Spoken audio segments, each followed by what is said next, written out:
Hi everybody, my name is Bluesy and welcome to Immortal Snake Nest. That's the name of this game, Immortal Snake Nest. I don't know why my brain had such a hard time trying to process that, but anyways, I don't know if this, I think that's an eye. It looks more like looks like an eye, but it also kind of looks like a mouth, because you see that could be a mouth. And then that could be like some kind of weird eye. I don't know. I'm pretty sure it's an eye, and that's just me being a dum-dum. But anyways, I saw this game on Itch.io, and it looked really interesting. I didn't spoil too much for myself.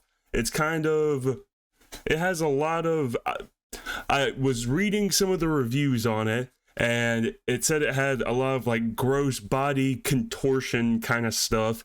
So that sounds terrifying to me, but I'm sure you guys will eat it up. So as long as you guys enjoy it, that's all that matters to me. So without any further ado, let us jump into Immortal Snake Nest. Let's start. There we go. I still don't understand what happened. I was at work when suddenly the snake began to move.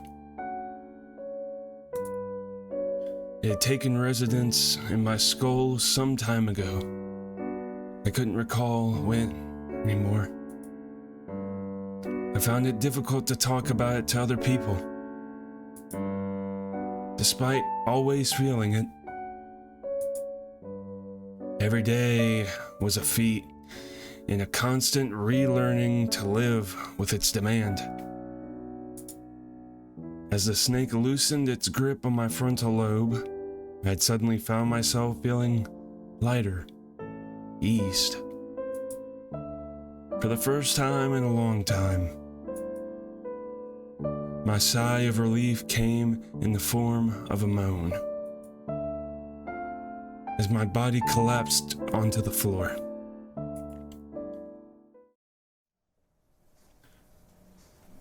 When I had come to, I was faced with an endless ceiling and a man in a white coat. Good afternoon. I had difficulty making out his face. You gave everyone quite a scare back there. Do you remember what exactly happened? I'm gonna say no. Well, at the very least, I can confirm that your vitals are normal. Nothing serious from the impact with the ground either. Well, that's good. So, did I have some kind of mental breakdown or a panic attack, anxiety attack, something like that, I'm guessing? Yeah, where am I? We just finished the preliminary tests. You don't have anything to worry about right now. Right now? Does that mean I'll have something to worry about later? Maybe I wasn't clear enough. I'll try asking again. Where am I?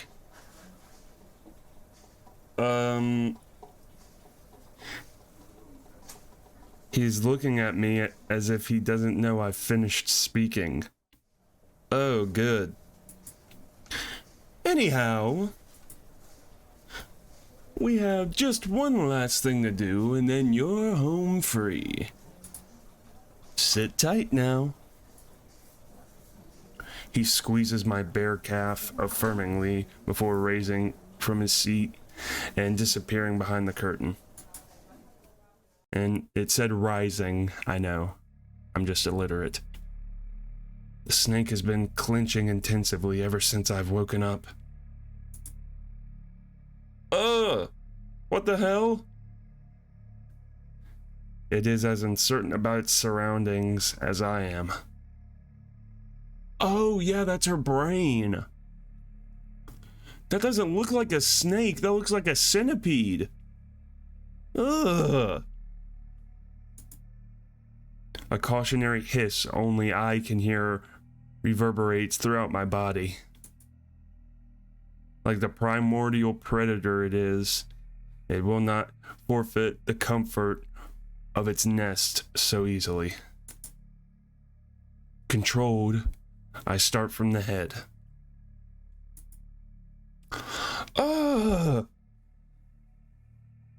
Unclenching my jaw, I exhale and squeeze the tension from my diaphragm. What is all this? Is that my rib cage? My chest deflates in succession. The gentle motion unties the forces binding my shoulders against my sides.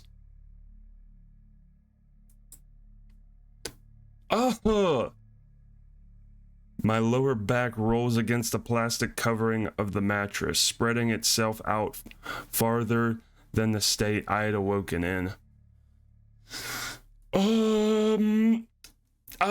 You see, I'm no like major in human anatomy or anything like that, but something tells me that I don't think you're supposed to be able to see the like entirety of your spine. I don't think that's a good sign. And I also don't think you're supposed to have some fucking like psychic demon centipede snake in your brain. That's just me though. That's just me. That could be totally just me. And I could just be acting weird here. If you have a snake in your brain and something like that, comment down in the comment section below. Anyways, the buttocks, thighs, calves, and feet follow until I'm splayed against the surface. Like an animal on a dissection tray. I am relaxed. Oh, good. The beast does not know pleasure, but is content with my self-discipline. It retracts its fangs and curls itself back into a comfortable bundle. I can feel it watching me intensely still. I hope you haven't fallen asleep in there. The man in the white coat emerges from behind the curtain. Another man in scrubs holding a metal dish follows behind him. Composed, I am now able to address the men in proper. Doctor, while I cannot speak for what had happened to me, I can assure you that I feel fine now. The doctor smiles reassuringly. The nurse rings his fingers along the bottom of the dish. Furthermore, as you can see, my physical and mental facilities have remained intact. If anything, I feel rather refreshed. The doctor's expression remains the same. He turns his head to look at his partner. It's shock, most likely. When individuals emerge from traumatic experiences. What?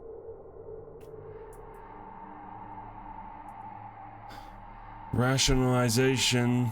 The event may be expressed in the form of rambling. I'm sure you've acquainted yourself with this in your studies. The nurse nods. What do you suggest? Well, eccentric behavior isn't necessary. Violent behavior, the doctor explains. Nonetheless, protocol should take precedent. Not taking the proper precautions can become a liability. So you're saying we should muzzle her? The doctor chuckles. It's like I'm not even here. I said that I'm fine. Oh, whoa, what'd I do? Oh, okay. I didn't mean to do that. Return. There we go. I'm an adult and I can leave if I want to.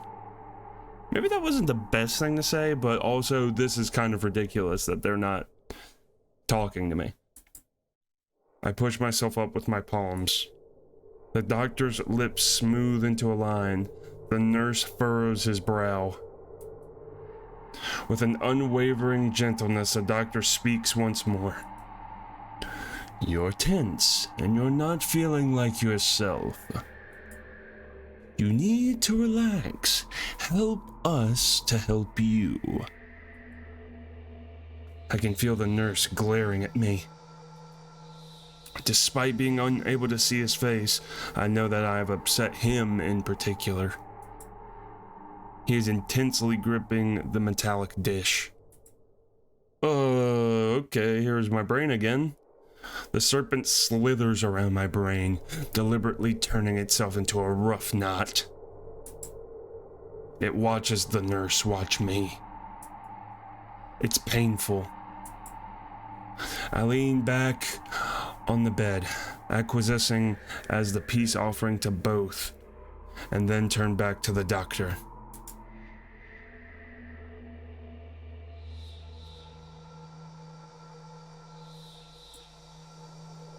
There is something wrong with me?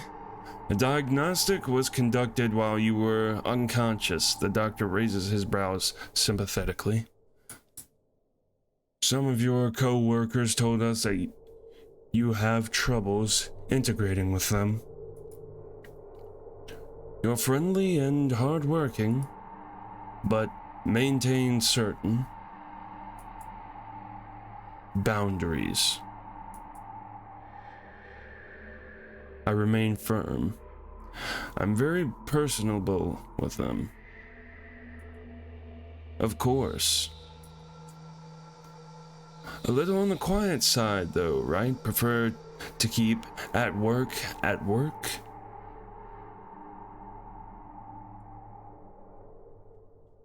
He seems to be listening now. I nod cautiously. There isn't anything wrong with that. His disposition remains amiable. Would you say that your episode today was maybe due to some of these difficulties? The snake is calm for right now. I feel that I can answer honestly. Perhaps a little. Well, in that case, I think we might have something that may help. He's pleased. We'll expedite your treatment. Your cooperation has been appreciated. My eyes flick to the sponge the doctor is holding. The nurse is still glaring at me. The doctor grips my calf with the same reassurance as before, setting the sponge between my legs on the mattress. And, in a P-functionary motion, extracts a serpent from the metallic dish? Ugh, why do I keep doing that? What is that? Ugh. The snake in my skull feels my fear set in immediately. It unfurls and pressed itself against my temporal lobe as I flexibly snap my legs away from the doctor. I open my mouth to scream, but all that leaks out is a confused whine. Ugh. The snake inhibits me from responding. I bunch the thin hospital-grade cotton blanket against my bed and attempt to erect a barrier between myself and it. I'm always so mindful of my snake, so why? Without the doctor's request, a nurse strides towards me and attempts to hold me in place. His form partially obscures my vision. In tandem, the snake presses itself against every strip of interior flesh it can find. It gyrates to create a painful friction before baring its fangs and hovering over my cortex. Ugh. My pitiful blanket barrier has been carelessly crushed by the nurse's body weight. Unable to take more abuse, I finally freeze. The doctor moves towards me with the snake in hand and slides the sponge closer to me.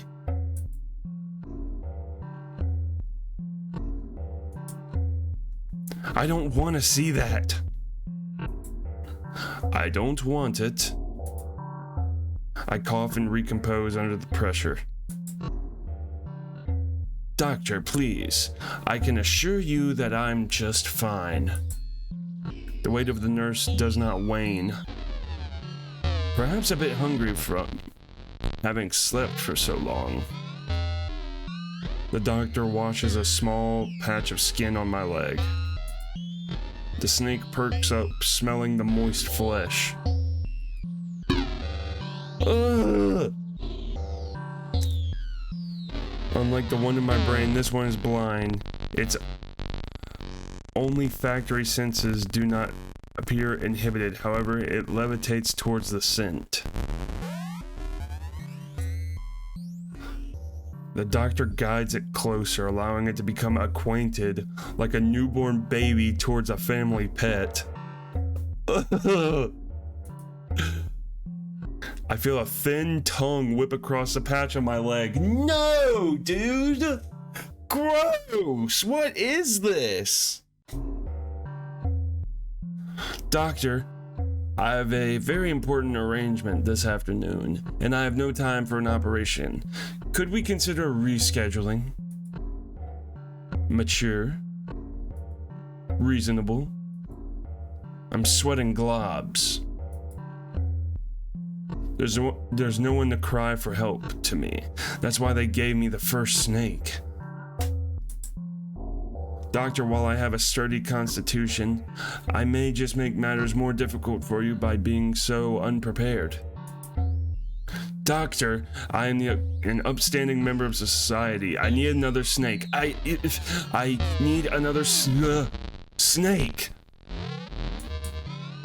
Then I can independently decide the appropriate avenues and if you give me at least 48 hours, I will be able to compile references who will attest to my character and her hair is so stringy, the nurse says idly.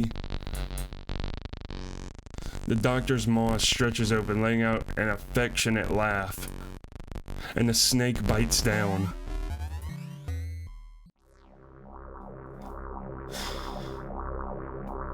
Layers of teeth penetrate the first epidermal layer, and using the suction from its throat, the serpent stretches the ensnared skin apart to travel to the second layer of flesh. The bone snaps upon impact with its tough head. You're doing great so far.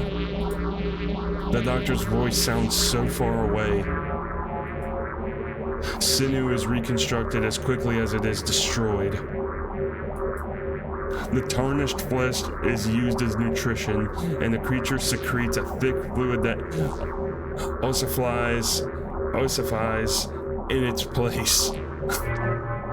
Despite being a reptile, the destruction is mechanical, similar to an ant at work. The initial prick is painful, but the installation itself is similar to an uncomfortable cramp. Feeling it wiggle makes me want to throw up more than anything else. Oh my god!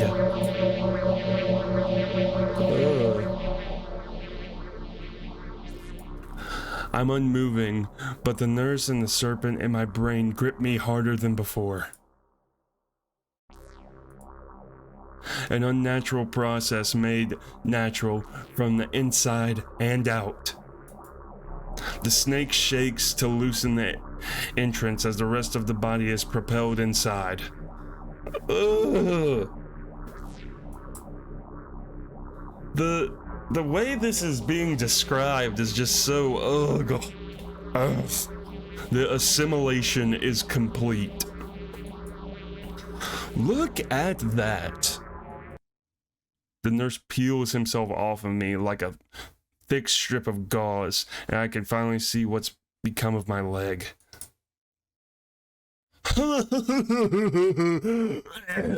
Oh my god.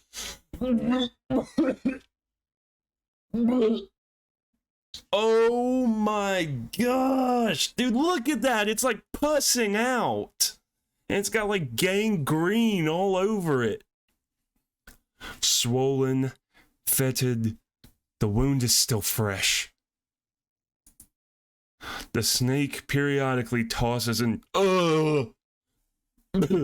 tosses and turns, attempting to accustom itself to its new home.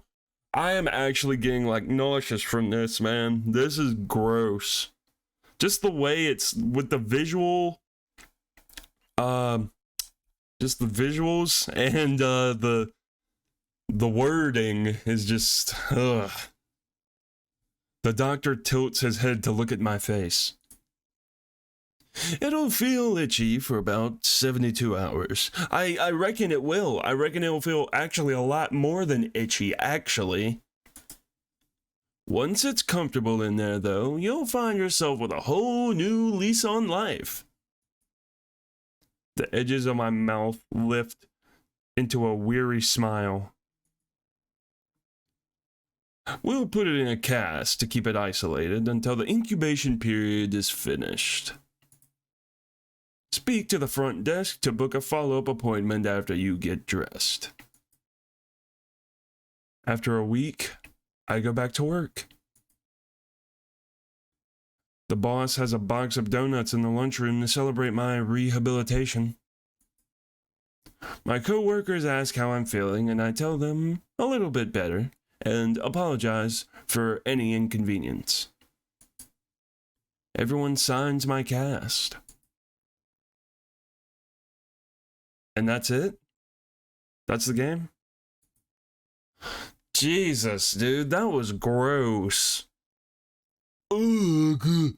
That made me sick to my stomach. I wish it went on for longer, though. I really do. I wish it expanded more upon that. But I'm guessing I'm guessing this is some sort of just I'm not exactly sure. I don't want to say anything to try and make me sound like I'm some sort of brainiac or something and understand this, but I feel like this was supposed to be some sort of interpretation for maybe being bipolar, having some sort of bipolar disorder, and feeling that people around you that are trying to help you maybe are against you, because I do have some experience with people with bipolar disorders and stuff like that, and just multiple personality problems in general, so I can relate to this a lot. But anyways, man, that was cool. That was really cool. I dig that kind of stuff. Just like that really, really far out there, like outlandish kind of horror. It was really starting to heat up. I was getting really excited, but it unfortunately fell a little bit short to my expectations anyways. But I still thoroughly enjoyed it. It was a good time. But thank you guys so much for watching the video. And if you liked it, please be sure to like, comment, and subscribe. But as always, push yourself to be the best version of yourself. And I will see you guys in the next video. Love ya!